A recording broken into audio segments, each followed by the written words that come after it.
Semua orang yang follow news berkenaan kereta akan dengar berkenaan semiconductor shortage ataupun chip shortage. Tapi kekurangan stok kereta dunia akan menjadi lebih teruk dan puncanya bukan datang daripada short supply of this chip sahaja. Dalam video ni kita nak tengok macam mana perang Rusia-Ukraine menjadi punca car production satu dunia menjadi lebih perlahan daripada sekarang. Macam mana Rusia bagi lagi banyak pressure dekat car industry. And apa yang kita boleh buat dengan kejadian aneh ini? Jom.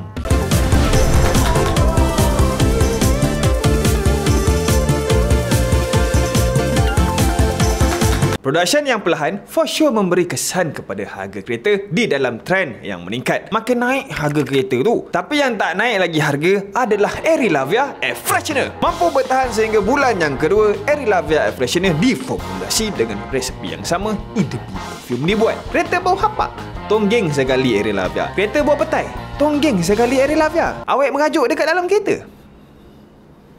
Arilavia Air Freshener berada di tangga top 5 di Shopee Rank. Terima kasih kepada bauan yang konsisten and aesthetic value yang tinggi. Dapatkan sekarang, sementara voucher masih ada. Kalau kita rasa yang konflik dekat Europe Timur tak ada efek pada kita sebab yelah kita tak pernah pergi Europe. Satu benda yang kita nak kena tahu, ekonomi negara kita boleh survive sampai hari ni sebab wujudnya aktiviti ekspor and import. Negara kita sebenarnya banyak yang tak tahu minyak ambil daripada Rusia. Memang kita ada Petronas buat minyak sendiri, tapi kita pun ambil crude oil daripada Rusia juga. Bukan crude oil sahaja, refined petroleum, arang briket untuk jana elektrik dekat Malaysia. Amount dia sahaja untuk 2020, Malaysia spend 1.13 billion dolar. Dolar tu belum convert ringgit lagi. Berapa banyak McLaren boleh beli tu? Nak lagi best, Rusia dan Malaysia punya oil trade bukan nilai yang paling tinggi. Import minyak Malaysia yang sebenarnya paling tinggi adalah Saudi Arabia and Amerika. Tapi Rusia dengan dua negara ni pula, diorang punya oil trade and natural gas import pada skala yang lagi besar. Maksudnya Russian effect secara tidak langsung terkena juga pada kita. Harga and supplies for natural gas and oil sekarang tengah meningkat naik and punca dia datang daripada satu company gas giant daripada Russia, Gazprom. Gazprom dia punya besar 2019 punya statistik, Gazprom ada sales melebihi 120 bilion dolar bang. Bukan baht, bukan yen, bukan. Sebab tu Gazprom adalah public listed natural gas yang paling besar dekat dunia. Last 2 months, syarikat ni dia stop diorang punya natural gas supply dekat Poland and Bulgaria. And sekarang ni dia tengah ugut nak ban negara lain lah juga. Sebab apa? Sebab Gazprom nak sales transaction melalui rubles, Russia punya currency. Benda ni dia jadi seram dekat EU. EU punya import tiap-tiap tahun daripada Rusia 41% natural gas. Banyak gila kot, 41. Lagipun negara EU yang paling banyak beli gas daripada Gazprom ni adalah Jerman, Itali and France. Eloklah negara yang paling banyak dependent dengan Rusia adalah negara yang hasilkan paling banyak kereta dekat dunia.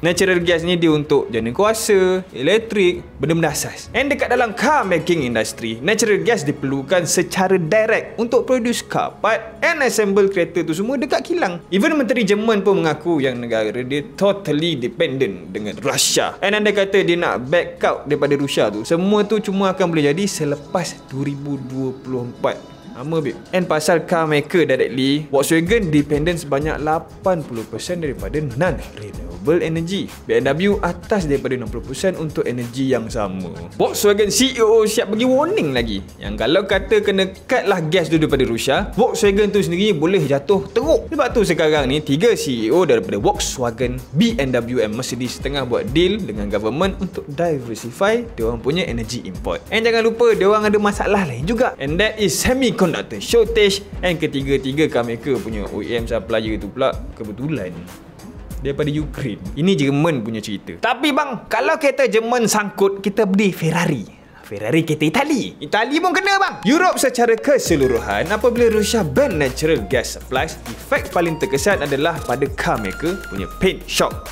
Yes, ngecat. And efek tersebut adalah drastik. Bunyi macam tak penting, tapi korang pula tak nak beli kereta kalau tak bercat nanti. Dia terkena dekat department cat mengecat ni sebab paint shop perlu untuk create steam for heating and nak compress udara. Dia ada je option lain, fuel, propane, tapi costingnya terlalu tinggi untuk result yang sama. Natural gas dekat Europe ni dia datang bukannya macam tong gas masak tu, tak. Dia ada pipeline dekat semua Europe. Satu tu nama dia Yamal Europe, and dia cross negara-negara sana macam Belarus, Poland and Jerman. Bila lalu pipe-pipe ni adalah yang nak kena transit kan. Ukraine tu negara transit pipeline. Itulah masalah dia. Kalau katalah kau nak minta kerja jadi CEO BMW ke, Mercedes ke, jangan apply sekarang, melibatkan negara dah ni. Kalau kata nak minta negara lain produce natural gas, macam contohlah Norway, negara-negara ni still tak boleh nak produce gas sebanyak mana Russia supply dekat diorang. Sakit brand Conti kalau Rusia betul-betul cut off dia punya supply. Okay bang, macam tu kita beli Toyota lah. Toyota kereta Jepun. Tak direct daripada perang Eastern Europe, tapi Japan punya production output dah jatuh bulan-bulan untuk 2022 disebabkan pandemic related issue. Even sebelum perang tu ada lagi pun, Japan factory dah memang struggling untuk dapatkan global parts. Macam Toyota, Honda, Suzuki, Februari 2020 punya output of motor vehicle dah jatuh lebih daripada 17%. 17% daripada kalau katalah 10 juta. Still juta lagi tu, Tambahan 2021, Japanese government dia buat announcement pula yang Jepun akan jadikan 1/3 national power generation daripada renewable energy source by 2030. Sebabkan benalah ni, gas and arang punya energy generation ada terpotong sampai 50%. Kereta China lah, China major pandemic sampai kilang Tesla pun tutup. Shanghai sana, masa shoot video ni pun baru keluar report balik yang China made Tesla sales baru nak start recovering. Jepun, Europe, dia ada masalah dia orang. And bila datang dekat Malaysia dengan masalah-masalah dia lah tu yang sampai. Itulah chain of economic power. Kita sedia maklum yang walaupun kita ada sendiri punya OEM and energy source, benda-benda ni tak cukup untuk tampung demand yang ada. Sebab itulah kita kena main import export. Once negara yang kita deal tu ada masalah, dengan kita pun tersangkut sama. Dalam car maker punya perspektif lah, kita ada import and local cars. Katalah kita nak pakai kereta BMW Mercedes, so kita pun kena deal lah dengan masalah yang sama. Tahniah lah. Kalau ingat balik perang US Iraq tahun 2003, tak ada pun direct dengan kita. Tapi tahun selepas tu harga kereta naik dengan persentage yang melebihi kadar inflasi. Apa yang jadi ni hanyalah sejarah mungkin berulang. Apa yang kita boleh buat sekarang?